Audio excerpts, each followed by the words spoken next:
Hello artist friends! This is the bonus content that goes along with my stencil school class. If you're new to my channel from the Stencil Girl Products channel, hello and welcome. I am so glad you're here.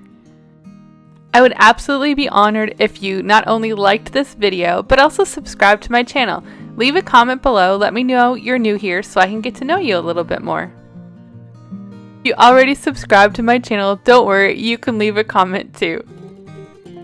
Because the focus of my lesson was more on stencils and how to create those grungy layers with them, I edited out a lot of the ephemera layering and gessoing that you're seeing in the video above, or below, or on your screen, whatever direction it's in.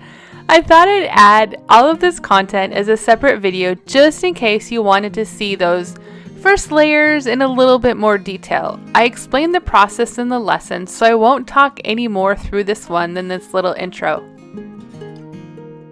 And if you're completely confused and haven't seen the lesson video, I'll have that linked below. In my lesson, I show you a lot of the ways that I create grungy, messy layers in my mixed media artwork using stencils. Not just any stencils, a few of the stencils that I've designed for Stencil Girl. And remember, there's a coupon code as well that's at the end of this video and at the end of the lesson video. Thanks so much for watching, and if you have any questions, be sure to leave them below. And with that, enjoy my process video.